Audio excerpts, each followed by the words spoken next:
السلام عليكم ورحمة الله وبركاته. بسم الله الرحمن الرحيم. الحمد لله رب العالمين. الصلاة والسلام على سيدنا محمد سيد الأنبياء والمرسلين وعلى آله وصحبه ومن تبعهم بإحسان إلى يوم الدين. أما بعد. വേദിയിലെ സമാദരണീയരായ നേതാക്കൾ, ഈ അനുഗ്രഹീത വേദിയുടെ ഉദ്ഘാടന കർമ്മം നിർവഹിച്ച അഭിവന്ദരായ ഉസ്താദ് റൌഫ് ഹസനി,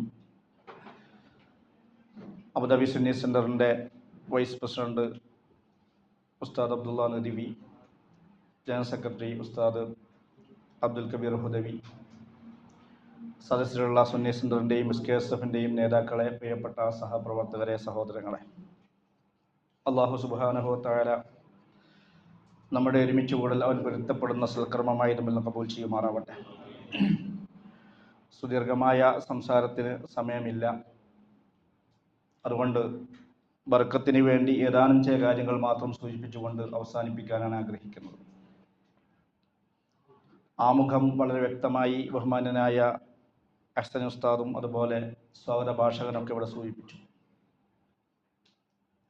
പറയപ്പെട്ടതുപോലെ അള്ളാഹുവിൻ്റെ പ്രവാചകർ സയ്യിദുനാ മുഹമ്മദ് റസൂലുള്ളാഹി സ്വല്ലല്ലാഹു അലൈഹി വസല്ലമ തങ്ങളുടെ കാലത്ത് തന്നെ ഇസ്ലാം സ്വീകരിക്കാൻ സൗഭാഗ്യം ലഭിച്ച നാടാണ് നമ്മുടെ കേരളം എന്ന് പറയുന്നത്. അഥവാ മഹാന്മാരായ സ്വഹാബത്തിൽ നിന്നാണ് കേരളീയ സമൂഹത്തിന് വിശുദ്ധ ഇസ്ലാം ലഭ്യമായിട്ടുള്ളത്. സഹാബത്തും താബീങ്ങളൊക്കെയാണ് കേരളീയ സമൂഹത്തിന് ഇസ്ലാമിൻ്റെ വിശ്വാസവും ആചാരങ്ങളും അനുഷ്ഠാനങ്ങളൊക്കെ പഠിപ്പിച്ചു കൊടുത്തത് എന്നർത്ഥം. ഏതാണ്ട് 1300 വർഷത്തോളം ആ മഹാന്മാരായ സ്വഹാബത്തും താബീങ്ങളൊക്കെ പഠിപ്പിച്ചു കൊടുത്ത ആ ആചാരങ്ങളും അനുഷ്ഠാനങ്ങളും വിശ്വാസ സംഹിതയുമൊക്കെ അടിസ്ഥാനപ്പെടുത്തിയാണ് കേരളീയ മുസ്ലിം സമൂഹം ജീവിച്ചു പോന്നിട്ടുള്ളത്.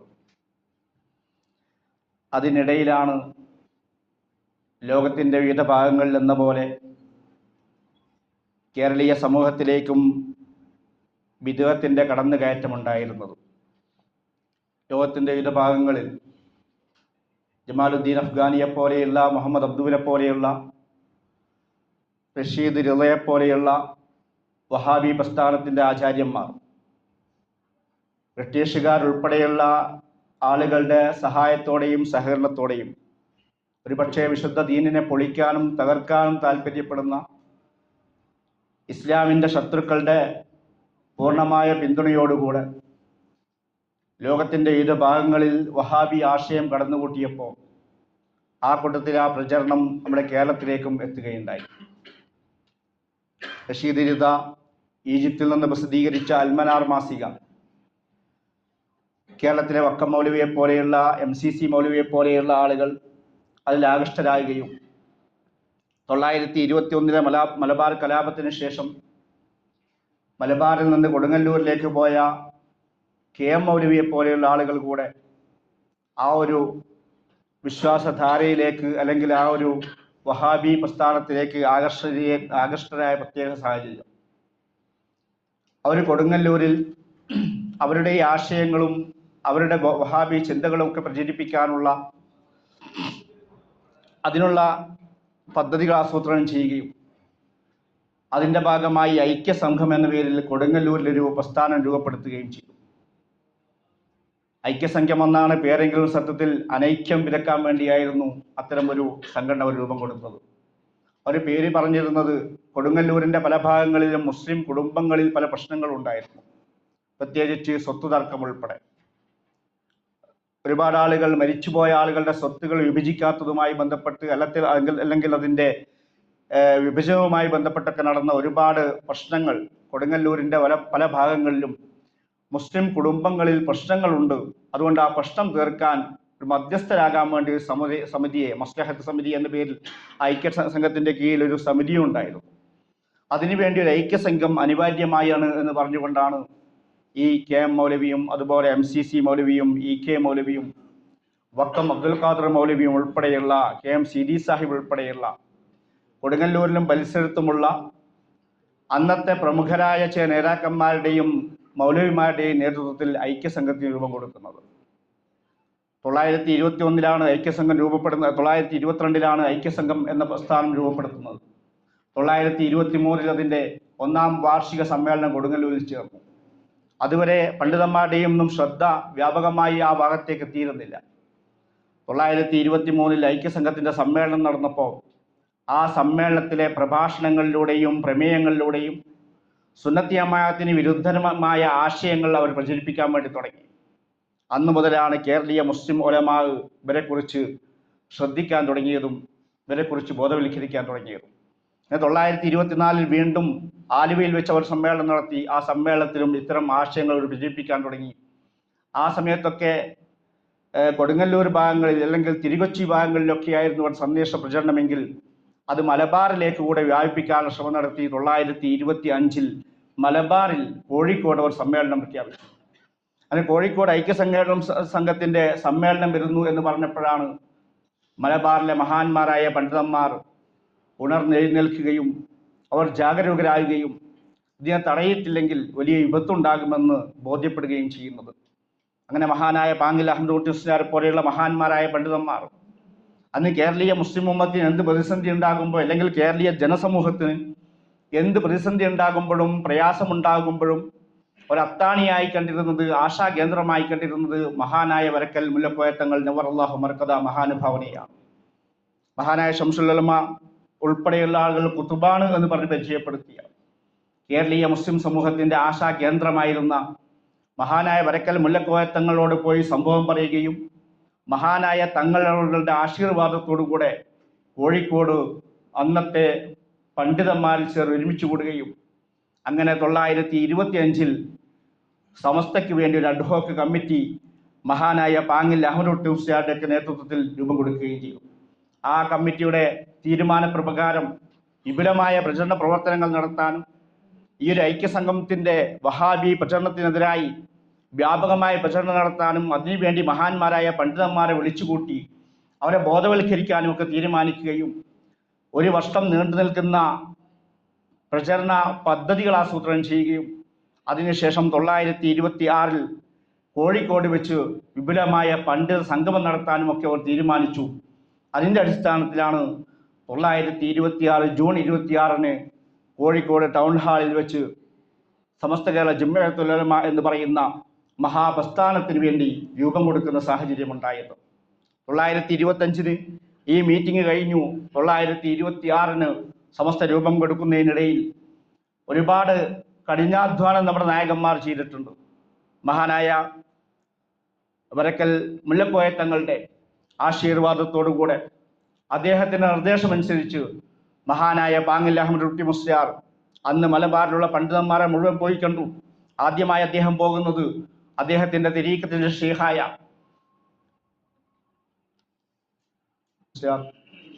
അദ്ദേഹത്തിൻ്റെ തരീഖത്തിൻ്റെ ഷെയ്ഖായ കോയാമുട്ടി മുസ്ലിയാരെ പോയി കാണുകയാണ് വാളക്കുളത്ത്.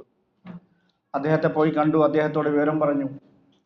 മഹാനായ കോയാമുട്ടി മുസ്ലിയാർ പറഞ്ഞു, ഞാൻ ക്ഷീണിതനാണ്, പ്രായാധിക്യമുണ്ട്, പ്രയാസമുണ്ട്, എനിക്ക് നിൻ്റെ കൂടെ വരാൻ സാധ്യമല്ല. പക്ഷേ എൻ്റെ മകൻ അബ്ദുൽ ബാരി മുസ്ലിയാർ, അബ്ദുൽ ബാരിയെ ഞാൻ നിന്നെ ഏൽപ്പിക്കുകയാണ്, അദ്ദേഹത്തെയും കൂട്ടി നീ പോയിക്കോ എന്ന് പറഞ്ഞുകൊണ്ട് അവിടുന്ന് ദുആ ചെയ്ത് കൊടുത്തുകൊണ്ട് മഹാനായ വാളക്കുളം അബ്ദുൽ ബാരി മുസ്ലിയാരെ ബഹുമാന്യനായ പാങ്ങിൽ ഉസ്താദിനെ ഏൽപ്പിച്ചു കൊടുക്കുകയാണ്. അങ്ങനെ രണ്ടുപേരും കൂടെ കേരളത്തിലെ മലബാറിലുള്ള പണ്ഡിതന്മാരെ മുഴുവൻ പോയി കാണുകയാണ്. പള്ളി ദർസുകളിൽ ദർസ് നടത്തുന്ന മഹാന്മാരായ ഉസ്താദുമാർ, അന്ന് മഹാന്മാരായ പണ്ഡിതന്മാർ നേരിട്ട വലിയ പ്രതിസന്ധിയുണ്ട്. ആ പണ്ഡിതന്മാർക്കോ ഉസ്താദുമാർക്കോ സംഘടന എന്ത് എന്നറിയില്ല. അവരാരും പുറം ലോകത്ത് പ്രത്യക്ഷപ്പെടാൻ ആഗ്രഹിക്കുന്നവരല്ല. അവിടെ ദർസിൻ്റെ ഇൽമിൻ്റെ മേഖലയിൽ ആ ദർസിൽ മാത്രം ശ്രദ്ധ കേന്ദ്രീകരിച്ചുകൊണ്ട് ഒരു ദിവസം പോലും ദർസ് നഷ്ടപ്പെടാതെ ഈ വിഷയം മാത്രം കൈകാര്യം ചെയ്തുകൊണ്ട് കടന്നു പോകുന്ന പണ്ഡിതന്മാരാണെന്ന് ബഹുഭൂരിപക്ഷവും. അവർക്ക് സംഘടന എന്ന് കേൾക്കുന്നത് പോലും എന്തെന്ന് പോലും അറിയാത്ത ആളുകൾ. അവരെ ഇത് ബോധ്യപ്പെടുത്തേണ്ടത് ആദ്യത്തെ അനിവാര്യതയായിരുന്നു. അങ്ങനെ ഈ പാങ്ങിൽ ഉസ്താദിൻ്റെ നേതൃത്വത്തിലുള്ള മഹാന്മാരായ പണ്ഡിതന്മാർ ഉസ്താദുമാരെയൊക്കെ പോയി കണ്ടു. അവരെ ബോധ്യപ്പെടുത്തി, കാര്യത്തിൻ്റെ ഗൗരവം അവരെ തെര്യപ്പെടുത്തി. ഇനിയും നമ്മൾ മിണ്ടാതിരുന്നാൽ അഹ്ലുസുന്നത്ത് വൽ ജമാഅത്ത് നഷ്ടപ്പെട്ടു പോകുന്ന ഈ സാഹചര്യമുണ്ടാകും എന്ന് എല്ലാവരെയും ബോധ്യപ്പെടുത്തിയിട്ടാണ് 926 ജൂൺ 26 കോഴിക്കോട് ടൗൺ ഹാളിൽ എല്ലാ പണ്ഡിതന്മാരെയും ഒരുമിച്ച് കൂട്ടുന്നത്. അന്നൊരു അത്ഭുതമായിരുന്നു അത്. കാരണം കുറേ മുസ്ലിം പണ്ഡിതന്മാർ ഒരു ടൗൺ ഹാളിൽ ഒരുമിച്ച് കൂടി സമ്മേളനം നടത്തുന്നു. അതിനു മുമ്പ് അങ്ങനെ ഒരു ചരിത്രമില്ല, അങ്ങനെ ഒരു സംഭവമില്ല. അങ്ങനെ മഹാനായ വരക്കൽ തങ്ങളുടെ സാന്നിധ്യത്തിൽ, മഹാനവരുടെ നേതൃത്വത്തിൽ കോഴിക്കോട് ടൗൺ ഹാളിൽ സമ്മേളനം നടന്നു. ആ സമ്മേളനത്തിലാണ് സമസ്ത കേരള ജംഇയ്യത്തുൽ ഉലമ എന്ന് പറയുന്ന മഹത്തായ പ്രസ്ഥാനത്തിന് രൂപം കൊടുക്കുന്നത്. മഹാനായ വരക്കൽ തങ്ങളെന്ന് 3 പ്രാർത്ഥന നിർവഹിച്ചു എന്നാണ്. ദീർഘനേരം അദ്ദേഹം പ്രാർത്ഥിച്ചു. ആ ദീർഘനേരമുള്ള പ്രാർത്ഥനയിൽ അദ്ദേഹം പ്രധാനമായും പറഞ്ഞ 3 കാര്യങ്ങളുണ്ട്. ഒന്ന്, അല്ലാഹുവേ, ഞങ്ങളിവിടെ ഒരുമിച്ച് കൂടിയത് ഞങ്ങൾക്ക് വേണ്ടിയല്ല, ഞങ്ങൾക്ക് ആളാകാനോ ഞങ്ങൾക്ക് സ്ഥാനം കിട്ടാനോ അല്ലെങ്കിൽ ഞങ്ങൾ അറിയപ്പെടാനോ വേണ്ടിയല്ല, മറിച്ചു നിന്റെ വിശുദ്ധമായ ദീന്, നിന്റെ സിറാത്തുൽ മുസ്തഖീം, അതിന് തകരാറ് സംഭവിക്കുന്നു. ആ വിശുദ്ധമായ ദീനിൽ കൈകടത്തലുകൾ സംഭവിച്ചു കൊണ്ടിരിക്കുന്നു. ബിദ്അത്തിന്റെ കക്ഷികൾ അതിൽ ഇടപെട്ടുകൊണ്ടിരിക്കുന്നു. അതുകൊണ്ട് ഈ സിറാത്തുൽ മുസ്തഖീം ആ തനതായ രൂപത്തിൽ അത് നിലനിൽക്കേണ്ടത് ആവശ്യമുണ്ട്. അത് നിലനിർത്തുന്നതിന് വേണ്ടിയാണ് ഞങ്ങൾ പ്രവർത്തിക്കുന്നത്. അതുകൊണ്ട് ഖിയാമത്ത് നാൾ വരെ ഈ സംഘടനയെ നിലനിർത്തണേ എന്ന് മഹാനായ വരക്കൽ തങ്ങൾ പ്രാർത്ഥിച്ചു. മാത്രമല്ല അദ്ദേഹം പറഞ്ഞു, അദ്ദേഹത്തിന്റെ അടുത്ത പ്രാർത്ഥനയിൽ അദ്ദേഹം പറഞ്ഞു, ഈ സംഘടനയുടെ തലപ്പത്ത് നിന്നെ പേടിക്കുന്ന, ഈ സംഘടനയുടെ ഓരോ കാലത്തും ആ കാലത്തെ ഏറ്റവും തഖ്വയുള്ള ആളുകളെ ഈ സംഘടനയുടെ തലപ്പത്ത് നീ നേതാക്കളാക്കി നീ കൊണ്ടുവരണേ എന്ന് മഹാനായ വരക്കൽ തങ്ങൾ ദുആ ചെയ്തു. അതുപോലെ തങ്ങൾ ദുആ ചെയ്തു, പടച്ചവനെ, ഈ സംഘത്തെ അവസാന കാലം വരുന്ന ഇമാം മഹദി, മഹാനായ മഹദി ഇമാമിനോടൊപ്പം നീ ഒരുമിച്ച് കൂട്ടണേ എന്ന് മഹാനായ തങ്ങൾ ദുആ ചെയ്തു. മഹാന്മാരായ പണ്ഡിതന്മാർ, മഹാന്മാരായ സാദാത്തുക്കൾ, നിഷ്കളങ്കരായ ആലിമീങ്ങൾ ആ ദുആ കാമ്യം പറഞ്ഞു. ആ ദുആന്റെ ഫലമാണ് ഇന്നും സമസ്ത കേരള ജംഇയ്യത്തുൽ ഉലമ ഇതുപോലെ മുന്നോട്ട് പോകുന്നത് എന്ന് നമ്മൾ മനസ്സിലാക്കുകയാണ്. നമുക്കറിയാം, വരക്കൽ തങ്ങൾക്ക് ഒരുപാട് കറാമത്തുകളുണ്ട്. മഹാന്മാരായ പണ്ഡിതന്മാരൊക്കെ പറയുന്ന ഏറ്റവും പ്രധാനപ്പെട്ട ഒരു കാര്യം പണ്ഡിതന്മാർ പറയാറുണ്ട്, വരക്കൽ തങ്ങൾക്ക് ഒരുപാട് കറാമത്തുണ്ടെങ്കിലും അദ്ദേഹത്തിന്റെ ഏറ്റവും വലിയ കറാമത്ത് എന്ന് പറയുന്നത് സമസ്ത കേരള ജംഇയ്യത്തുൽ ഉലമയാണ്. മഹാനവറുകളുടെ കറാമത്താണ് സമസ്ത കേരള ജംഇയ്യത്തുൽ ഉലമ എന്ന് പറയുന്നത്. അദ്ദേഹത്തിന്റെ പ്രാർത്ഥന കൊണ്ടാണ് യാതൊരു മാറ്റവുമില്ലാതെ സമസ്ത കേരള ജംഇയ്യത്തുൽ ഉലമ 100ലേക്ക് അടുക്കുകയാണ്. 98ാം ജന്മദിനം അല്ലെങ്കിൽ 98ാം സ്ഥാപക ദിനമാണ് നമ്മുടെ ഇവിടെ ആഘോഷിച്ചു കൊണ്ടിരിക്കുന്നത്. 2026 അതിന്റെ 100ാം വാർഷികം ആചരിക്കാൻ പോവുകയാണ്. ഈ 100 വർഷം യാതൊരു മാറ്റവുമില്ലാതെ സമസ്ത കേരള ജംഇയ്യത്തുൽ ഉലമ മുന്നോട്ട് പോകുന്നത് അത് മഹാനായ വരക്കൽ മുല്ലക്കോയ തങ്ങളുടെ മഹാനവറുകളുടെ കറാമത്താണ്. ഇതിന്റെ സ്ഥാപക നേതാക്കന്മാരുടെ ഇഖ്ലാസിന്റെ പ്രതിഫലനമാണ് എന്ന് നമ്മൾ മനസ്സിലാക്കുകയാണ്. അതിനുശേഷം സമസ്ത രൂപീകരിച്ചതിന് ശേഷം മഹാന്മാരായ പണ്ഡിതന്മാർ വിശ്രമമില്ലാതെ പ്രവർത്തിക്കുകയായിരുന്നു. അഹ്ലുസുന്നത്തി വൽ ജമാഅത്ത് അതിന് കേടുപാട് സംഭവിക്കരുത്, അതിന് കുഴപ്പം സംഭവിക്കരുത്. മഹാന്മാരായ സഹാബത്തും താബിഈങ്ങളും എങ്ങനെയാണോ കേരളീയ മുസ്ലിം സമൂഹത്തിന് വിശുദ്ധ ഇസ്ലാം കൈമാറിക്കൊടുത്തത്, അതേപോലെ ഖിയാമത്ത് നാൾ വരെ ഈ വിശുദ്ധ ദീന് നിലനിൽക്കേണ്ടതുണ്ട്, ഈ സുന്നത്ത് ജമാഅത്ത് നിലനിൽക്കേണ്ടതുണ്ട് എന്ന് മഹാന്മാരായ പണ്ഡിതന്മാർ മനസ്സിലാക്കുകയും അതിനുവേണ്ടി അക്ഷീണം പ്രയത്നിക്കുകയും ചെയ്യുക. അതിനുശേഷം നീണ്ട കാലം, 10-20 വർഷക്കാലം മഹാന്മാരായ പണ്ഡിതന്മാരെ സംബന്ധിച്ചിടത്തോളം പ്രതിരോധത്തിന്റെ കാലഘട്ടമായിരുന്നു. ബിദ്അത്തിനെ പ്രതിരോധിക്കുക, ബിദ്അത്തിന്റെ ആളുകൾ എവിടെ വന്ന് പ്രസംഗിച്ചാലും അതിന് മറുപടി പ്രസംഗം നടത്തുക, എവിടെ ബിദ്അത്തിന്റെ പൊതുയോഗം നടന്നാലും അവിടെ പൊതുയോഗം സംഘടിപ്പിക്കുക, വാദപ്രതിവാദങ്ങൾ നടത്തുക, ഖണ്ഡന പ്രസംഗങ്ങൾ നടത്തുക. അങ്ങനെ മഹാന്മാരായ പണ്ഡിതന്മാർ, പാങ്ങൽ ഉസ്താദിന്റെ നേതൃത്വത്തിൽ ഒരുപാട് പണ്ഡിതന്മാർ കേരളത്തിന്റെ മുക്കുമൂലകളിൽ ഓടി നടന്നുകൊണ്ട് വിശുദ്ധമായ സുന്നത്തി ജമാഅത്തിന് പറഞ്ഞു കൊടുത്തു. നാം ആലോചിക്കേണ്ട പ്രധാനപ്പെട്ട കാര്യം, അന്ന് മഹാന്മാരായ പണ്ഡിതന്മാർ ഒരുപാട് ത്യാഗം സഹിച്ചുകൊണ്ടാണ്, ഒരുപാട് പ്രയാസങ്ങൾ സഹിച്ചുകൊണ്ടാണ് നാട് നീളെ സുന്നത്തി ജമാഅത്തിന്റെ പ്രചരണ പ്രവർത്തനങ്ങളുമായി മുന്നോട്ട് പോയത്. നമുക്ക് ഒരുപാട് പ്രതിസന്ധികൾ ഉണ്ടായിരുന്നു. ഭരണകൂടത്തിൽ നിന്ന് പോലും സ്വാധീനം ഉപയോഗിച്ചു പോലും അവിടെ പ്രഭാഷണങ്ങളൊക്കെ തടസ്സപ്പെടുത്താൻ പോലും ശ്രമങ്ങൾ ഉണ്ടായി. നമുക്കറിയാം, മഹാനായ പാങ്ങൽ ഉസ്താദ് തിരുവനന്തപുരത്ത് പ്രസംഗിക്കാൻ പോയ അനുഭവം നമ്മളൊക്കെ കേട്ടതാണ്. തിരുവനന്തപുരത്ത് അദ്ദേഹം പ്രസംഗിക്കാൻ പോയി ട്രെയിൻ ഇറങ്ങിയ ഉടനെ അദ്ദേഹത്തെ പോലീസുകാർ കൂട്ടിക്കൊണ്ടുപോയി. അദ്ദേഹത്തോട് പറഞ്ഞു, നിങ്ങൾക്ക് ഇവിടെ പ്രസംഗിക്കാൻ കഴിയില്ല, നിങ്ങളെ പ്രസംഗിക്കാൻ അനുവദിക്കാൻ കഴിയില്ല, കാരണം നിങ്ങൾ ഭരണകൂടത്തിനെതിരായി പ്രസംഗിക്കുന്നു, ഇവിടെ കലാപാഹ്വാനം ചെയ്യുന്നു എന്നൊക്കെയുള്ള പരാതി ലഭിച്ചിട്ടുണ്ട്, അതുകൊണ്ട് നിങ്ങൾ പ്രസംഗിക്കരുത് എന്ന് പറഞ്ഞ് അദ്ദേഹത്തെ അറസ്റ്റ് ചെയ്തു, അദ്ദേഹത്തെ തടങ്കലിൽ വെച്ചു. അദ്ദേഹത്തിന്റെ കൂടെ ഒരു ഹാദിം ഉണ്ടായിരുന്നു, അഡ്വക്കേറ്റ് ആയിരുന്ന ഒരാൾ, അദ്ദേഹത്തെ കൂടെ കൂട്ടിയിരുന്നു പാങ്ങൽ ഉസ്താദ്. അദ്ദേഹം ഈ വിഷയത്തിൽ ഇടപെട്ടു, ഉന്നതാധികാരികളുമായി അന്നത്തെ ഗവൺമെന്റുമായി ബന്ധപ്പെട്ടു.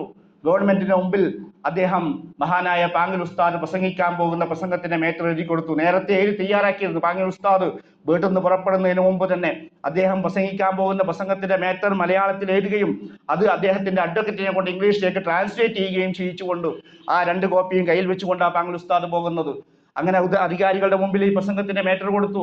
പ്രസംഗം വായിച്ചു നോക്കിയിട്ട് അവർ പറഞ്ഞു, ഇതിലൊരു കലാപാഹ്വാനവുമില്ലല്ലോ, മാത്രമല്ല ഗവൺമെന്റുമായി സഹകരിച്ചുകൊണ്ട് കുഴപ്പമുണ്ടാക്കാതെ, പ്രശ്നങ്ങൾ ഉണ്ടാക്കാതെ, ഇവിടെ മതേതരത്വം സംരക്ഷിച്ചുകൊണ്ട്, മതസൗഹാർദ്ദം സംരക്ഷിച്ചുകൊണ്ട് എല്ലാ വിഭാഗം ആളുകളോടും സൗഹാർദ്ദത്തോടു കൂടെ കഴിയണമെന്നാണല്ലോ ഈ പ്രസംഗത്തിൽ പറയുന്നത്. അതുകൊണ്ട് ഈ പ്രസംഗത്തിൽ ഒരു അപകടവുമില്ല. അതുകൊണ്ട് നിങ്ങൾ ധൈര്യമായി പ്രസംഗിച്ചോളൂ, നിങ്ങൾക്കുള്ള എല്ലാ സൗകര്യവും ഞങ്ങൾ ചെയ്തു തരാം, നിങ്ങൾക്കുള്ള പോലീസ് പ്രൊട്ടക്ഷൻ ഞങ്ങൾ തരാം എന്ന് പറഞ്ഞുകൊണ്ട് പോലീസിന്റെ അനുമതിയോടുകൂടെ, അവരുടെ പ്രൊട്ടക്ഷനോടുകൂടെ ബഹുമാന്യനായ പാനൽ ഉസ്താദോട് പ്രസംഗിക്കുകയാണ്. അങ്ങനെ പല സ്ഥലങ്ങളിലും പ്രസംഗിക്കാൻ പോകുമ്പോൾ തടയുന്ന സാഹചര്യങ്ങൾ ഉണ്ടായി. ഉന്നതാധികാരികളെ ഉപയോഗപ്പെടുത്തിക്കൊണ്ട് പോലീസിനെ സ്വാധീനിച്ചുകൊണ്ട് മുടക്കാനുള്ള ശ്രമങ്ങൾ ഉണ്ടായി. പക്ഷെ അതൊക്കെ അതിജീവിച്ചുകൊണ്ട് മഹാന്മാരായ പണ്ഡിതന്മാർ കേരളത്തിലുടനീളം ഓടി നടന്നുകൊണ്ട് അഹ്ലുസുന്നത്ത് ജമാഅത്തിന്റെ ആശയ പ്രചരണം നടത്തി. അന്നെങ്ങാനും നമ്മുടെ ഉസ്താദുമാർ അതിൽ നിന്ന് വൈമുഖ്യം കാണിച്ചിരുന്നുവെങ്കിൽ, പിന്നോട്ട് മാറിയിരുന്നെങ്കിൽ നമ്മുടെ അവസ്ഥ എന്തായിരിക്കുമായിരുന്നു എന്ന് നമ്മൾ ആലോചിക്കേണ്ടതുണ്ട്. അന്ന് നമുക്കൊന്ന് മൗലിദ് ഓതാൻ, നമുക്കൊന്ന് റാത്തീബ് ഓതാൻ, നമ്മളൊരു പ്രയാസം വരുമ്പോൾ കൂടിയിരുന്ന് മജ്‌ലിസ് നൂറ് ചെല്ലാനുള്ള ഒരു സാഹചര്യം നമുക്കുണ്ടാവില്ല. എന്തിനേറെ വീട്ടിൽ നിന്ന് മരിച്ചാൽ മയ്യിത്തെടുക്കുമ്പോൾ ദുആ ചെയ്യുന്ന സാഹചര്യം പോലും ഇല്ലാതാകുമാറ് വിദ്അത്തിന്റെ കക്ഷികൾ നമ്മുടെ വീടുകളിൽ, നമ്മുടെ നാടുകളിൽ അവര് ജീവമായ സാന്നിധ്യമാകുമായിരുന്നു, ശക്തിയാകുമായിരുന്നു. അതിൽ നിന്ന് തടയിട്ടത് മഹാന്മാരായ ഉസ്താദുമാരുടെ, നിഷ്കളങ്കരായ നിഷ്കാമകാമികളായ ഈ ഉസ്താദുമാരുടെ കഠിനാധ്വാനമാണ് എന്ന് നമ്മൾ മനസ്സിലാക്കേണ്ടതുണ്ട്. ഞാൻ സൂചിപ്പിച്ചതുപോലെ 10-20 വർഷക്കാലം സമസ്ത കേരള ജമിയത്തുൽ ഉലമയെ സംബന്ധിച്ചിടത്തോളം പ്രതിരോധത്തിന്റെ കാലഘട്ടമായിരുന്നു. എല്ലായിടങ്ങളിലും അന്ന് സമസ്ത നടത്തിയ സമ്മേളനങ്ങളൊക്കെ നമുക്കറിയാം. അന്ന് എല്ലാ വർഷവും സമ്മേളനങ്ങൾ ഉണ്ടായിരുന്നു. ഇന്നൊക്കെ 5 വർഷം കൂടുമ്പോഴും 10 വർഷം കൂടുമ്പോഴൊക്കെയാണ് സംസ്ഥാന സമ്മേളനങ്ങൾ ഉണ്ടാവാറ്. പക്ഷെ അന്ന് ഓരോ വർഷവും സമ്മേളനം നടത്തി. ഓരോ വർഷവും ഓരോ സമ്മേളനത്തിലും അന്ന് പ്രത്യക്ഷപ്പെടുന്ന പുത്തംവാദികൾക്കെതിരെ ശക്തമായ പ്രതിരോധം നടത്തി, ശക്തമായ പ്രഭാഷണങ്ങൾ നടത്തി. അന്ന് സമസ്തയുടെ ഒന്നാം സമ്മേളനം നടക്കുന്നത് 927 താനൂരിലാണ്. താനൂരിൽ നടക്കുന്ന ഒന്നാം സമ്മേളനത്തിൽ തന്നെ വഹാബിസത്തിനെതിരായി ശക്തമായ പ്രഭാഷണങ്ങൾ ഉണ്ടായി, പ്രമേയങ്ങൾ ഉണ്ടായി. ഖാദിയാനികൾക്കെതിരായുള്ള പ്രമേയങ്ങൾ ഉണ്ടായി. അതുപോലെ വ്യാജ തരീഖത്തുകാർക്കെതിരായുള്ള പ്രമേയങ്ങൾ ഉണ്ടായി. നമുക്കറിയാം, അന്ന് ഖാദിയാനിസത്തെക്കുറിച്ച്, ഖാദിയാനിസം ഇസ്ലാം എന്ന് പുറത്താണെന്ന് ആദ്യമായി പറയുന്നത് സമസ്ത കേരള ജമിയത്തുൽ ഉലമയാണ്. അതിനും എത്രയോ കാലങ്ങൾക്ക് ശേഷമാണ് 1974 മുസ്ലിം വേൾഡ് ലീഗ് ഖാദിയാനിസം ഇസ്ലാം എന്ന് പുറത്താണ്, ഒരു മുസ്ലിങ്ങളല്ല എന്ന് പറയുന്നത്. അതിനും എത്രയോ വർഷങ്ങൾക്ക് മുമ്പ് 1927 സമസ്തയിലെ 1-ാം വാർഷിക സമ്മേളനത്തിൽ താനൂരിൽ വെച്ച് സമസ്ത കേരള ജമിയത്തുൽ ഉലമ പ്രഖ്യാപിച്ചിട്ടുണ്ട് ഖാദിയാനിസം ഇസ്ലാം എന്ന് പുറത്താണെന്ന്. ഇങ്ങനെ ഓരോ സമ്മേളനങ്ങളിലും സമസ്തയുടെ 3-ാം സമ്മേളനം മണ്ണാർക്കാട് വെച്ച് നടന്നപ്പോൾ ഒന്നുകൂടെ വ്യക്തമായി തരീഖത്തുകൾക്കെതിരായി സമസ്തയുടെ ശക്തമായ പ്രമേയങ്ങൾ ഉണ്ടായി. ചോറ്റൂർ കൈക്കാർ, അതുപോലെ കൊണ്ടോട്ടി കൈക്കാർ തുടങ്ങിയ വ്യാജ തരീഖത്തുകാർക്കെതിരെ, ഖാദിയാനിസത്തിനെതിരെ, വഹാബികൾക്കെതിരെയുള്ള പ്രമേയങ്ങളായിരുന്നു അന്ന് സമസ്തയുടെ 3-ാം സമ്മേളനത്തിൽ ഉണ്ടായിരുന്നത്. അങ്ങനെ ഓരോ സമ്മേളനം നോക്കുമ്പോഴും അന്ന് വന്ന വഹാബികൾക്കെതിരെ, ജമാഅത്തെ ഇസ്ലാമിക്കെതിരെ, മറ്റ് പുത്തൻ പ്രസ്ഥാനങ്ങൾക്കെതിരെ, അതുപോലെ ഖാദിയാനികൾക്കെതിരെ, അതുപോലെയുള്ള വ്യാജ തരീഖത്തുകൾക്കെതിരെയുള്ള ശക്തമായ സന്ദേശങ്ങളായിരുന്നു ഓരോ സമ്മേളനങ്ങളും. ആ സമ്മേളനങ്ങളിലൊക്കെ ഈ പ്രമേയങ്ങളും ഈ പ്രഭാഷണങ്ങളുമായിരുന്നു. സമുദായം ഇത് ഏറ്റെടുത്തു. സമസ്ത എന്ത് പറയുന്നോ അവിടെ നിൽക്കാൻ സമുദായം സന്നദ്ധരായി. അതുകൊണ്ടാണ് കേരളക്കരയിൽ മുജാഹിദ് പ്രസ്ഥാനവും 100 വർഷത്തോട് അടുക്കുകയാണ്. നമ്മൾ മാത്രമല്ല, മുജാഹിദ് പ്രസ്ഥാനവും 100 വർഷത്തോട് അടുക്കുകയാണ്. 100 വർഷത്തോടടുക്കുന്ന മുജാഹിദ് പ്രസ്ഥാനത്തിന്റെ ഇന്നത്തെ അവസ്ഥ എന്താ? അവര് ചിന്ന ഭിന്നമായി എന്ന് മാത്രമല്ല, നമ്മുടെ ഉസ്താദ് സൂചിപ്പിച്ചു, കേരളീയ സമൂഹത്തിൽ 90% സമസ്ത കേരള ജമിയത്തുൽ ഉലമയുടെ പിറകിലാണ്. 90% സുന്നികളാണ്. എന്തുകൊണ്ട് 90% സുന്നികളായി?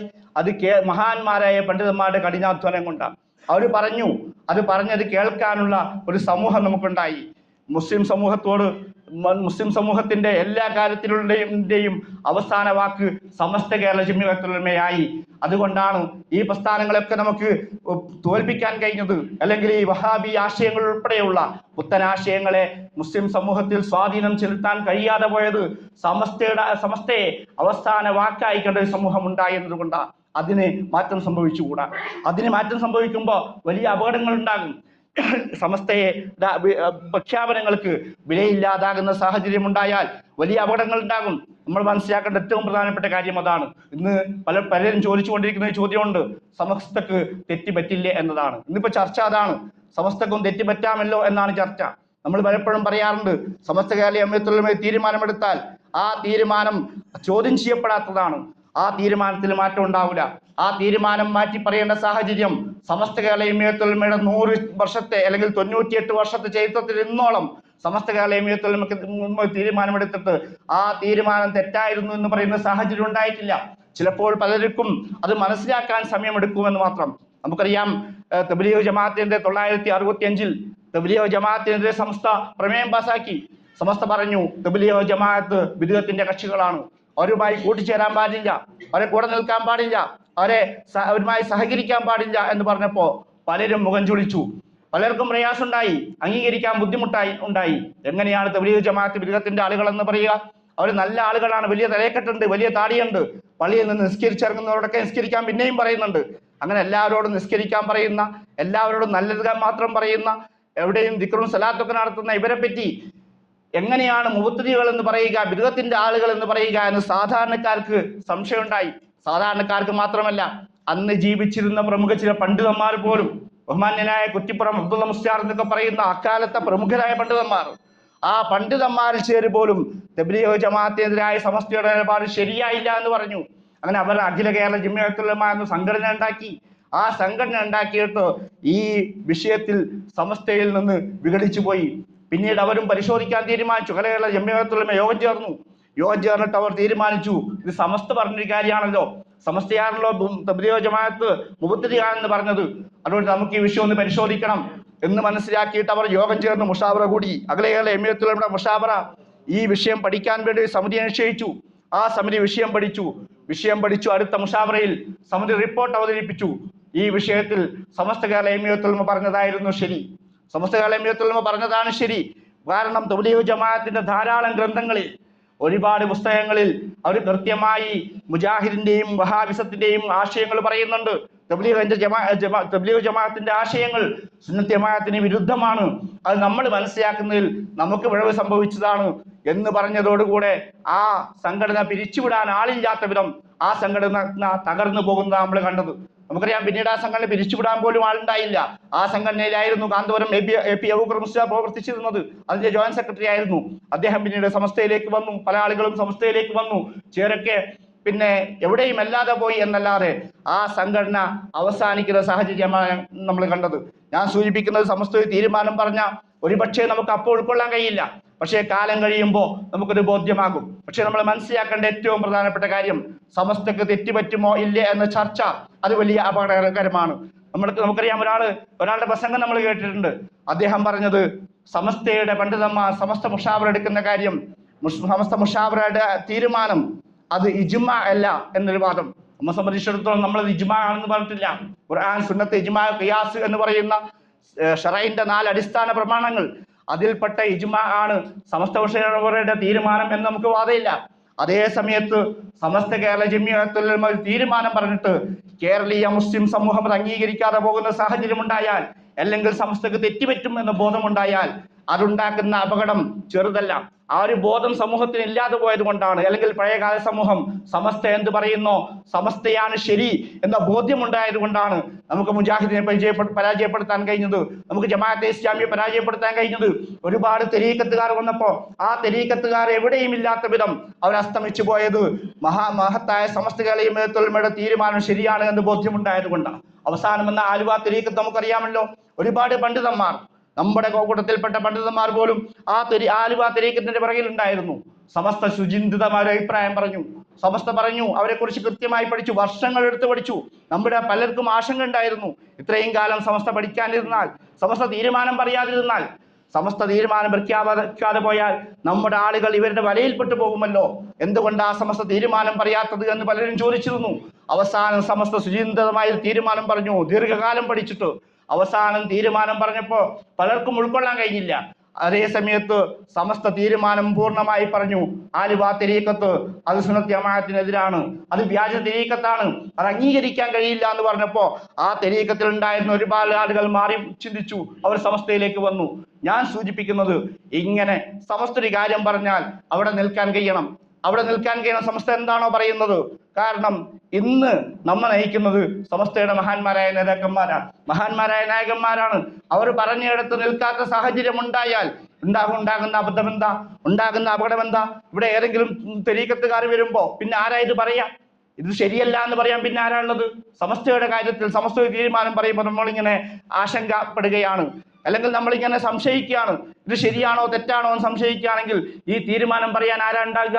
ഞാൻ സൂചിപ്പിച്ചതുപോലെ 1926 ഈ പുത്തൻ ചിന്താഗതിക്കാർ വഹാബികൾ വന്നൊരു കാര്യം പറയുമ്പോൾ അതിനെതിരായി സമസ്ത രൂപീകരിച്ച് സമസ്ത കാര്യം പറഞ്ഞപ്പോൾ സമസ്തയുടേതാണ് ശരിയെന്ന ബോധ്യം ഈ സമൂഹത്തിന് ഇല്ലായിരുന്നുവെങ്കിൽ സംഭവിക്കാൻ പോകുന്ന അബദ്ധം എന്താ? നമ്മളൊക്കെ സമസ്തക്കാരാകുമായിരുന്നോ? നമ്മളൊക്കെ സുന്നികളാകുമായിരുന്നോ? സമസ്തയുടെ പണ്ഡിതന്മാരുടെ ഈ വാക്കുകളിൽ അല്ലെങ്കിൽ അവരുടെ നിർദ്ദേശങ്ങളിൽ നമുക്ക് സംശയം ഉണ്ടാകുകയാണെങ്കിൽ സുന്നത്ത് ജമാഅത്ത് ഇവിടെ ഇല്ലാതെ പോകും. വ്യാജ തെരീക്കത്തുകളും അതുപോലെ പുത്തൻ ചിന്താഗതിക്കാരും ഇവിടെ വിലസുന്ന സാഹചര്യം ഉണ്ടാകും. അതില്ലാതെ പോയത് സമസ്ത ശരിയാണ് എന്ന ബോധ്യം മുസ്ലിം ഉമ്മത്തിന് ഉണ്ടായത് കൊണ്ടാണ്. ആ വാദത്തിൽ അല്ലെങ്കിൽ ആ ഒരു ബോധ്യത്തിന് ഇല്ലായ്മ ചെയ്യാൻ വേണ്ടി ആ ബോധ്യത്തിന്റെ കടക്കൽ കത്തിവെക്കാനുള്ള ശ്രമമാണ് വ്യാപകമായി നടന്നുകൊണ്ടിരിക്കുന്നത് എന്ന ബോധ്യം നമുക്കുണ്ടാകണം. അത് ചെറിയൊരു പ്രശ്നമല്ല, ചെറിയൊരു വിഷയമല്ല. മഹാനായ സയ്യിദുൽ ഉലമ ജിഫ്രി മുത്തുക്കോയത്തങ്ങൾ അദ്ദേഹത്തിന്റെ പ്രസംഗത്തിൽ എനിക്കൊരു പക്ഷേ തെറ്റുപറ്റിയേക്കാമെന്ന് പറയുന്നുണ്ട്. ഇപ്പം വ്യാപകമായി ചർച്ച ചെയ്യുന്നതാ. സയ്യിദുൽ ഉലമ പറഞ്ഞു എനിക്ക് തെറ്റുപറ്റിയേക്കാം. അദ്ദേഹത്തിന്റെ പ്രഭാഷണത്തിൽ ശകലം എടുത്തിട്ട് സമസ്തക്ക് തെറ്റുപറ്റൂല എന്നല്ലേ നിങ്ങൾ പറഞ്ഞത്? സയ്യിദുൽ ഉലമ പറയുന്നുണ്ടല്ലോ സയ്യിദുൽ ഉലമക്ക് തെറ്റുപറ്റാമെന്ന്. ഒരുപക്ഷെ സയ്യിദുൽ ഉലമക്ക് തെറ്റുപറ്റിയേക്കാം. സമസ്ത എന്ന് പറഞ്ഞാൽ സയ്യിദുൽ ഉലമയല്ല. ആ ബോധ്യം നമുക്ക് ആദ്യം ഉണ്ടാകണം. സമസ്ത എന്ന് പറഞ്ഞാൽ ഒരുപാട് നേതാക്കന്മാർ മരിച്ചു പോയിട്ടുണ്ട്, വന്നു പോയിട്ടുണ്ട്, ഇനിയും നേതാക്കന്മാർ വരും, ഇപ്പോഴും നേതാക്കന്മാർ ഉണ്ടാകും. ഒരുപക്ഷെ ഒരു നേതാവിന് തെറ്റുപറ്റാം, അല്ലെങ്കിൽ സമസ്തയിൽ ആർക്കെങ്കിലും ഒക്കെ തെറ്റുപറ്റാം. അതായിരിക്കാം സയ്യിദുൽ ഉലമ ഉദ്ദേശിച്ചത്. അതേ സമയത്ത് സമസ്ത കേരള ജമാഅത്തുൽ ഉലമ സുചിന്തിതമായ ഒരു കാര്യം പറഞ്ഞാൽ ആ തീരുമാനത്തിൽ തെറ്റുപറ്റില്ല എന്ന വിശ്വാസം, ആ വിശ്വാസം ഇല്ലാതെ പോയാൽ അത് വലിയ അബദ്ധം ചെയ്യുമെന്ന് നമ്മൾ മനസ്സിലാക്കുക. ഞാൻ സൂചിപ്പിക്കുന്നത് നമ്മെ സംബന്ധിച്ചിടത്തോളം സമസ്ത കേരള ജമാഅത്തുൽ ഉലമ ഇതുപോലെ നിലനിൽക്കണം. സമസ്ത എന്തായാലും നിലനിൽക്കും. മഹാനായ വരക്കൽ തങ്ങളുടെ ദുആയാണ്. വരക്കൽ തങ്ങൾ ദുആ ചെയ്താണ്, പടച്ചവനെ ഈ സംഘത്തെ ഇമാം മഹദി തങ്ങളോടൊപ്പം ഒരുമിച്ച് കൂട്ടണേ. ഇമാം മഹദി വന്നു പോയിട്ടില്ല. ചിലരൊക്കെ വിശ്വസിക്കുന്നുണ്ട് സമസ്ത കഴിഞ്ഞു എന്ന് ചിന്തിക്കുന്നവരുണ്ട്. ചെറുശ്ശേരി ഉസ്താദിന് ശേഷം സമസ്ത ഇല്ല എന്ന് പറഞ്ഞവരുണ്ട്. പലരുടെയും ഫേസ്ബുക്കുകൾ നമ്മൾ വായിച്ചിട്ടുണ്ട്. ചെറുശ്ശേരി ഉസ്താദ് വരെ അവരുടെ സമസ്ത, കോയപ്പട്ടി ഉസ്താദ് വരെയാണ് അവരുടെ സമസ്ത. അതിനു ശേഷമുള്ള സമസ്തയെ അവർ അംഗീകരിക്കുന്നില്ല. പക്ഷേ മഹാനായ വരക്കൽ തങ്ങളുടെ സമസ്ത എന്ന് പറയുന്നത് അത് ഇമാം മഹദിയിലെത്തുന്ന സമസ്തയാണ്. ആ സമസ്തയിലാണ് നമ്മളുള്ളത്. ഇമാം മഹദിയിലേക്ക് ചെന്ന് തേരുന്ന സമസ്തയിലാണ് നമ്മളുള്ളത്. ആ മഹദി ഇമാമിലേക്ക് ചെന്ന് ചേരണമെങ്കിൽ ആ കണ്ണി മുറിയാതെ പോകണം. ഇന്നും നമ്മൾ സമസ്തയിൽ ഉണ്ടാവണം. എന്നാലേ അങ്ങനെ ഇമാം മഹദിയിലേക്ക് എത്താൻ കഴിയൂ. അങ്ങനെ ഇമാം മഹദിയിലേക്ക് എത്താൻ കഴിഞ്ഞാലേ നാളെ ഹബീബായ റസൂലുള്ളാഹി സ്വല്ലല്ലാഹു അലൈഹി വസല്ലം തങ്ങളോടൊപ്പം മഹാന്മാരായ സമസ്തയുടെ നായകന്മാരോടൊപ്പം ഖിയാമത്ത് നാളിൽ മഹ്ശറിൽ നിൽക്കാൻ കഴിയൂ. വിശുദ്ധ ഖുർആനിൽ അല്ലാഹു പറയുന്നുണ്ട്, യൗമ നദൂ കുല്ല ഉനാസിൻ ബിഇമാമിഹിം, ഓരോ സമൂഹത്തെയും അവിടെ ഇമാമോടൊപ്പം ഞങ്ങൾ നാം വിളിക്കും. അല്ലാഹു പറയാണ് നാം വിളിക്കും ഖിയാമത്ത് നാളിൽ ഓരോ സമൂഹത്തെയും വിളിക്കുക ബിഇമാമിഹിം, അവിടെ ഇമാമോടൊപ്പമാണ്. ആരാണ് ഇമാമ്? മഹാന്മാരായ പണ്ഡിതന്മാർ, മുഫസ്സിരീങ്ങൾ പല വ്യാഖ്യാനങ്ങളും ആ ഇമാമിന് നൽകുന്നുണ്ട്. ഇമാം എന്ന് പറഞ്ഞാൽ ആ ഉമ്മത്തിന്റെ പ്രവാചകരാണ് എന്ന് പറയുന്നുണ്ട്. ആ ഉമ്മത്തിയ പ്രവാചകരാണെന്ന അഭിപ്രായമുണ്ട്. അതുപോലെ ആ ഉമ്മത്തിന് നൽകപ്പെട്ട വേദഗ്രന്ഥം, നമുക്കാണെങ്കിൽ ഖുർആൻ, മറ്റ് മുൻഗാമികൾക്ക് അവരുടെ വേദഗ്രന്ഥം എന്ന് അഭിപ്രായപ്പെട്ടവരുണ്ട്. അതുപോലെ പല അഭിപ്രായങ്ങളുണ്ട്. അവരുടെ അമലുകൾ എഴുതപ്പെട്ട കിതാബാണെന്ന അഭിപ്രായമുണ്ട്. പല അഭിപ്രായങ്ങളും ക്രോഡീകരിച്ചുകൊണ്ട് മഹാനായ ഇബ്നു ജരീർ തിബ്രി അദ്ദേഹത്തിന്റെ തഫ്സീർ തിബ്രിയിൽ പറയുന്ന ശ്രദ്ധേയമായ ഒരു കാര്യമുണ്ട്. അദ്ദേഹം പറയുന്നത് യൗമനദൂ കുല്ല ഉനാസിൻ ബിഇമാമിഹിം, ഓരോ സമുദായത്തെയും അല്ലെങ്കിൽ ഓരോ ജനവിഭാഗത്തെയും അവിടെ ഇമാമിന്റെ കൂടെ വിളിക്കുമെന്ന് പറഞ്ഞാൽ, ആ ഇമാം എന്ന് പറഞ്ഞാൽ ഒരുപാട് അഭിപ്രായങ്ങൾ ആ വിഷയത്തിലുണ്ടെങ്കിലും ഈ അഭിപ്രായങ്ങളൊക്കെ എടുത്തു നോക്കുമ്പോൾ ആ അഭിപ്രായങ്ങളിൽ ഏറ്റവും നല്ല അഭിപ്രായമായി തോന്നുന്നത് അല്ലദീന കാനൂ യഖ്തുദൂന ബിഹി വയഗ്തമൂന ബിഹി ഫി ദുനിയ, ദുനിയാവിൽ ആരെയാണോ ഇവർ പിൻപറ്റിയിരുന്നത് അവരാണ് ഇമാം. ആരെയാണോ പിൻപറ്റിയിരുന്നത് ആ പ്രവാചകരാകാം, പ്രവാചകത്തിന് ശേഷം സഹാബത്താകാം, താബിഈങ്ങളാകാം, നേതാക്കന്മാരാകാം. മഹാനായ ഇമാം ഖുർത്തുബി ഒന്നുകൂടെ കടന്നു പറയുന്നുണ്ട്. ഇമാം ഖുർത്തുബി പറയുന്നത് യാ ഷാഫിഇയ്യ, ഷാഫി വിഭാഗമേ എന്ന് വിളിക്കും. യാ ഹനഫിയ, ഹനഫി വിഭാഗമേ എന്ന് വിളിക്കും. അവിടെ ഇമാം ഷാഫിയാണ്, അവിടെ ഇമാം ഹനഫിയാണ്. ഇനി അതല്ല മുഅ്തസിലകളാണ്, പുത്തംവാദികളാണ് എങ്കിൽ പുത്തംവാദികളുടെ പേര് വിളിക്കും. മുഅ്തസിലത്തെ എന്ന് വിളിക്കും, ഖദരിയത്തെ എന്ന് വിളിക്കും, ജബരിയത്തെ എന്ന് വിളിക്കും. ഏതാണോ വിഭാഗം ആ വിഭാഗത്തിന്റെ പേര് പറഞ്ഞുകൊണ്ടാണ് ഖിയാമത്ത് നാളിൽ അവരെ വിളിക്കുക എന്ന് പറയുമ്പോൾ നമ്മെ സംബന്ധിച്ചിടത്തോളം നമ്മെ വിളിക്കേണ്ടത് സമസ്ത കേരള ജമിഅത്തുൽ പേരിലാവണം. ഓരോ സമുദായത്തെയും അവരുടെ ഇമാമിന്റെ പേര് വിളിച്ചുകൊണ്ട് ആ ഇമാമിന്റെ പിന്നിൽ അണിനിരക്കാൻ പറയുമ്പോൾ നമുക്കൊരു ഇമാമുണ്ട്. നമ്മുടെ ഇമാമ് അത് സമസ്ത കേരള ജമിഅത്തുൽ ഉലമയാണ്. സമസ്തയുടെ നായകന്മാരാണ്. മഹാനായ വരക്കൽ തങ്ങളാണ്, മഹാനായ ബാംഗ്ലൂരാണ്, മഹാനായ വാളക്കുളമാണ്, മഹാനായ കനിയത്ത് ഉസ്താദാണ്, മഹാനായ ശംസുൽ ഉലമയാണ്, മഹാനായ കാളമ്പാടി ഉസ്താദാണ്, മഹാനായ കോയക്കുട്ടി ഉസ്താദാണ്. അങ്ങനെ മൺമറഞ്ഞു പോയവരും ജീവിച്ചിരിക്കുന്നവരുമായ മഹാന്മാരായ പണ്ഡിതന്മാരാണ് നമ്മുടെ ഇമാമ്. ആ ഇമാമിന്റെ കൂടെ സ്വർഗത്ത് പോകാൻ കഴിയണം. ആ ഇമാമിങ്ങളോട് കൂടെ മഹ്ശറയിൽ നിൽക്കാൻ കഴിയണം. അതിനുവേണ്ടിയാണ് നമ്മൾ ഈ കഠിനാധ്വാനം ചെയ്യുന്നത്. അവരാരെങ്കിലും ഒന്ന് വിളിച്ചു കിട്ടിയാൽ മതി. നമ്മൾ പോകുമ്പോൾ ആ മഹ്ശറയിൽ ഏതെങ്കിലും ഒരു നേതാവ്, മഹാനായ ശംസുൽ ഉലമ, മോനെ നീ സമസ്തയ്ക്ക് വേണ്ടി പ്രവർത്തിച്ചവനല്ലേ, നീ SKSന് വേണ്ടി പ്രവർത്തിച്ചവനല്ലേ, കൂടെ പോരി എന്ന് പറഞ്ഞൊന്ന് വിളിച്ചാൽ ആ വിളി കിട്ടാനാണ് നമ്മൾ പ്രവർത്തിക്കുന്നത്. അവരാ നമ്മുടെ ഇമാമിങ്ങൾ എന്ന് പറയുന്നത്. മരിച്ചുപോയവർ മാത്രമല്ല, ജീവിച്ചിരിക്കുന്നവരും മഹാന്മാരായ സമസ്തയുടെ നായകന്മാർ ചരിത്രം പഠിക്കണം. മഹാനായ സയ്യിദുൽ ഉലമ ഉൾപ്പെടെ സമസ്തയുടെ 40 മുഷാവറ മെമ്പർമാർ ചരിത്രം പഠിക്കണം. സൂഫികളായ ആളുകൾ, അള്ളാഹുവിന്റെ ആരിഫീങ്ങളായ ആളുകൾ, അള്ളാഹുവിൽ തഖ്വയുള്ള ആളുകൾ. ഞാൻ നേരത്തെ സൂചിപ്പിച്ചല്ലോ മഹാനായ വരക്കൽ തങ്ങളുടെ പ്രാർത്ഥന. വരക്കൽ തങ്ങൾ ദുആ ചെയ്തത് എന്താ? ഈ ഉമ്മത്തിന്, ഈ സമുദായത്തിന്, ഈ സംഘടനക്ക് നേതൃത്വം കൊടുക്കുന്നത് അക്കാലത്തെ ഏറ്റവും തഖ്വയുള്ളവരാകണേ എന്ന് മഹാനായ വരക്കൽ തങ്ങൾ ആ ദുആ ചെയ്തത്. ദുആക്ക് ഇജാബത്തുള്ള തങ്ങളാണ്, ദുആക്ക് ഇജാബത്തുള്ള പണ്ഡിതനാണ്. ആമീൻ പറഞ്ഞതോ ദുആക്ക് ഇജാബത്തുള്ള മഹാന്മാരായ പണ്ഡിതന്മാർ. മഹാനായ കനിയത്ത് ഉസ്താദ് അന്നുണ്ടായിരുന്നു. മഹാനായ ശൈഖുന ശംസുൽ ഉലമ അന്ന് കുട്ടിയാണ്, 10 വയസ്സോ മറ്റോ ഉള്ള കുട്ടിയായ ശംസുൽ ഉലമ പിതാവ് കോയക്കുട്ടി ഉസ്താദിന്റെ കൂടെ ആ യോഗത്തിൽ ഉണ്ടായിരുന്നു, സംസ്ഥയുടെ രൂപീകരണ യോഗത്തിൽ. അവരൊക്കെ ആമീൻ പറഞ്ഞത്. അങ്ങനെ മഹാന്മാരായ പണ്ഡിതന്മാർ ആമീൻ പറഞ്ഞത്. ആ ആമീൻ വെറുതെ ആവില്ല, ആ ദുആ വെറുതെ ആവില്ല. ആ തഖ്വയുള്ള പണ്ഡിതന്മാരാണ് ഇന്നും സമസ്തയെ നയിക്കുന്നത്. അവരാ നമ്മുടെ ഇമാമിങ്ങൾ. നമ്മൾ മറിച്ചൊന്ന് ചിന്തിച്ചു നോക്ക്. നമുക്ക് വേറെ ഇരുന്നും പറ്റൂല. ഇവരൊന്നല്ല ഇമാമിങ്ങൾ എന്ന് പറഞ്ഞാൽ നമുക്ക് വേറെ ആരാ ഇമാമുള്ളത്? സയ്യിദുൽ ഉലമയേക്കാൾ നല്ലൊരാൾ, ആയിക്കോട്ട് ഉസ്താദിനേക്കാൾ നല്ലയാൾ, കൊയ്യോട് ഉസ്താദിനേക്കാൾ നല്ലയാൾ, KT ഉസ്താദിനേക്കും പിന്നെ MT ഉസ്താദിനേക്കാൾ നല്ലൊരാൾ നമുക്ക് കാണിക്കാൻ ഭാഗത്തൊരാളുണ്ടോ? ഒരാളുണ്ടെങ്കിൽ നമുക്ക് പോകാം. അല്ലെങ്കിൽ ഈ പാതയിൽ അടിയുറച്ചു നിൽക്കുക എന്നതാണ് നമ്മുടെ ദുനിയാവും ആഖിറവും രക്ഷപ്പെടാനുള്ള മാർഗം. അല്ലാതെ പോയാൽ വഴിപേഴിച്ചു പോകുന്നവരെ കുറിച്ച് അള്ളാഹുവിന്റെ പ്രവാചകർ പറയുന്നുണ്ട്. ഞാൻ സൂചിപ്പിച്ചല്ലോ, നമ്മെ സംബന്ധിച്ചിടത്തോളം ഈ മഹാന്മാരുടെ കൂടെ മഹാനായ റസൂലുള്ളാഹി സ്വല്ലല്ലാഹു അലൈഹി വസല്ലം തങ്ങളുടെ ഉമ്മത്ത് വരുമ്പോ ആ നബിതങ്ങളുടെ കൂടെ ഈ മഹാന്മാരോടൊപ്പം നബിതങ്ങളിലേക്ക് ചെന്ന് ചേരണം. ഈ മഹാന്മാരോടൊപ്പം നബിതങ്ങളിലേക്ക് എത്തണം. ഈ മഹാന്മാരോടൊപ്പം മാത്രമേ നബിതങ്ങളിലേക്ക് എത്താൻ കഴിയൂ. അള്ളാഹുവിന്റെ പ്രവാചക സയ്യിദുനാ മുഹമ്മദ് റസൂലുള്ളാഹി സ്വല്ലല്ലാഹു അലൈഹി വസല്ലം തങ്ങൾ ഇന്നല്ലദീന ഫറഖൂ ദീനഹും എന്ന ആയത്ത് വിശദീകരിക്കുന്നുണ്ട്. വിശുദ്ധ ഖുർആൻ പറയുന്നു, ഇന്നല്ലദീന ഫറഖൂ ദീനഹും വഖാനൂ ശൈഅൻ ലസ്ത മിൻഹും ഫീ ശൈഅ ഇന്നമാ അംറുഹും ഇലല്ലാഹ് സുമ്മ യുനബ്ബിഉഹും ബിമാ കാനൂ യഫ്അലൂൻ. ഇന്നല്ലദീന ഫറഖൂ ദീനഹും, വിശുദ്ധമായ ദീനിൽ വിഭജിക്കുന്ന ആളുകൾ, വിശുദ്ധമായ ദീനെ വിഭജിക്കുന്ന ആളുകൾ, എന്നിട്ട് വ്യത്യസ്ത വിഭാഗമായ ആളുകൾ. ദീനിൽ വിഭജനം ഉണ്ടാകും, വ്യത്യസ്ത വിഭാഗങ്ങൾ ഉണ്ടാകും. നമുക്കറിയാം, അള്ളാഹുവിന്റെ പ്രവാചകർ പഠിപ്പിച്ചതാണല്ലോ, 73 വിഭാഗം ഉണ്ടാകും. അങ്ങനെ ദീനിൽ വിഭജനം ഉണ്ടാകുമ്പോൾ ലസ്തമിൻഹും, ആ ദീനിൽ വിഭജനം ഉണ്ടാക്കുന്ന ആളുകൾ, ലസ്തമിൻഹും ഫീ ശൈഇ, അള്ളാഹുവിന്റെ പ്രവാചകരെ നിങ്ങളും അവരും തമ്മിൽ യാതൊരു ബന്ധവുമില്ല. വിശുദ്ധ ഖുർആൻ പറയുന്നു, നിങ്ങളും അവരും തമ്മിൽ യാതൊരു ബന്ധമില്ല. ഇന്നമാ അംറുഹും ഇലല്ലാഹ്, അവരുടെ കാര്യം അള്ളാഹുലേക്കാണ്. അവരുടെ കാര്യം നിങ്ങൾ അള്ളാഹുലേക്ക് വിട്ടേക്കൂ. അവരെ നിങ്ങൾ മൈൻഡ് ചെയ്യണ്ട, അവരെ നിങ്ങൾ ശ്രദ്ധിക്കണ്ട. അവരും നിങ്ങളും തമ്മിൽ യാതൊരു ബന്ധവുമില്ല. അവരുടെ കാര്യം അള്ളാഹു നോക്കിക്കോളും. സുമ്മ യുനബ്ബിഉഹും ബിമാ കാനൂ യഫ്അലൂൻ, അവരെന്താണ് ചെയ്തിരുന്നത് എന്ന് അവരോട് അള്ളാഹു അറിയിച്ചു കൊടുക്കുമെന്ന വിശുദ്ധ ഖുർആന്റെ ഈ ആയത്ത് വ്യാഖ്യാനിച്ചുകൊണ്ട് ഇത് വ്യാഖ്യാനിക്കാൻ ഏറ്റവും യോഗ്യനായ ഹബീബായ റസൂലുള്ളാഹി സ്വല്ലല്ലാഹു അലൈഹി വസല്ലം തങ്ങൾ ഈ ആയത്ത് വ്യാഖ്യാനിക്കുന്നുണ്ട്. പ്രിയപ്പെട്ട ഭാര്യ ആയിഷ സിദ്ദീഖ റളിയല്ലാഹു തആല അൻഹയെ വിളിച്ചുകൊണ്ട് ഈ ആയത്ത് ഓതി കേൾപ്പിച്ചുകൊണ്ട് ആയിഷ ബീബിയോട് നബിതങ്ങൾ ചോദിക്കുന്നുണ്ട്, ആയിഷ നിനക്കറിയുമോ ആരെക്കുറിച്ചാണ് ഈ പറഞ്ഞതെന്ന്? ആരെക്കുറിച്ചാ ദീനിൽ വിഭജനം ഉണ്ടാക്കുന്നത് എന്ന് പറഞ്ഞതെന്ന് നിനക്കറിയുമോ? ഹും അഹ്ലുൽ ബിദ്അഇ, അവർ ബിദ്അത്തിന്റെ കക്ഷികളാണ്. ഒന്നാമതായി ബിദ്അത്തിന്റെ കക്ഷികളാണ്. വഅഹ്ലുൽ അഹ്വാ, സ്വന്തം താല്പര്യങ്ങൾക്ക് വേണ്ടി സംഘടനയിൽ ഭിന്നിപ്പുണ്ടാക്കുന്ന ആളുകളാണ്. വഅഹ്ലുൽ ദലാല, പിഴച്ച ആളുകളാണ്. വ്യാജ തെരീഖത്തിന്റെ ആളുകൾ, പിഴച്ച തെരീഖത്തിന്റെ ആളുകൾ, അതുപോലെ ബിദ്അത്തിന്റെ കക്ഷികൾ, അതുപോലെ സ്വന്തം ഇഷ്ടത്തിന് വേണ്ടി സമുദായത്തിൽ ഭിന്നതയുണ്ടാക്കുന്ന ആളുകൾ. ഇത്തരം ആളുകളാണ് പിഴച്ച ആളുകൾ എന്ന് പറഞ്ഞുകൊണ്ട് എന്നിട്ട് നബിതങ്ങൾ പറയുന്നു, അന മിൻഹും ബരീഉ, ഞാൻ അവരിൽ നിന്ന് ഒഴിവാണ്. വഹും അന്നീ ബുറആ, അവർ എന്നിൽ നിന്നും ഒഴിവാണ്. ഞാനും അവരും തമ്മിൽ യാതൊരു ബന്ധവും ഉണ്ടാവില്ല.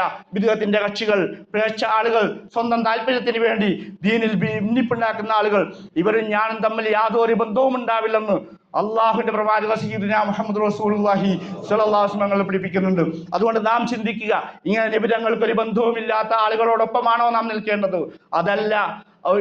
നമുക്ക് ഇമാമുണ്ട്, ഇമാമാണെന്ന് പറഞ്ഞ് ചൂണ്ടിക്കാണിക്കാൻ പറ്റുന്ന സാത്വികരായ, നിഷ്കളങ്കരായ, നിഷ്കാമകാമികളായ, തഖ്വയിൽ അധിഷ്ഠിതമായി ജീവിക്കുന്ന മഹാന്മാരായ പണ്ഡിതന്മാർ, അവരെ ഇമാമാക്കിക്കൊണ്ടാണോ നാളെ മഹ്ശറയിലേക്ക് പോകേണ്ടത് എന്ന് തീരുമാനിക്കാനുള്ള ഒരു സാഹചര്യം കൂടിയാണ് സമസ്ത കേരള ജംഇയ്യത്തുൽ ഉലമയുടെ ഈ സ്ഥാപന ദിന പരിപാടി എന്ന് കൂടെ സൂചിപ്പിച്ചുകൊണ്ട് സമയം വൈകിയതുകൊണ്ട് അവസാനിപ്പിക്കുന്നു. അല്ലാഹു സുബ്ഹാനഹു വ തആല മരിക്കുന്നത് വരെ സമസ്ത കേരള ജംഇയ്യത്തുൽ ഉലമയുടെ കീഴിൽ അടിയുറച്ചു നിൽക്കാൻ നമുക്കൊക്കെ തൗഫീഖ് നൽകി അനുഗ്രഹിക്കുമാറാവട്ടെ. നമ്മെയും നമ്മുടെ കുടുംബങ്ങളെയും നമ്മുടെ മക്കളെയൊക്കെ ആ രൂപത്തിൽ അള്ളാഹു മാറ്റി തരുമാറാവട്ടെ. സമസ്തയുടെ മഹാന്മാരായ നായകരോടൊപ്പം, മഹാനായ നബി കരീം സ്വല്ലല്ലാഹു അലൈഹി വസല്ലമയോടൊപ്പം സ്വർഗ്ഗീയ ലോകത്ത് ഒരുമിച്ച് കൂടുന്ന മുത്തഖീങ്ങളിൽ നമ്മയും അവരെയും ഒക്കെ അള്ളാഹു ഉൾപ്പെടുത്തി അനുഗ്രഹിക്കുമാറാവട്ടെ എന്ന് പ്രാർത്ഥിച്ചുകൊണ്ട് അവസാനിപ്പിക്കുന്നു. അസ്സലാമു അലൈക്കും വറഹ്മത്തുള്ളാഹി വബറകാതുഹു.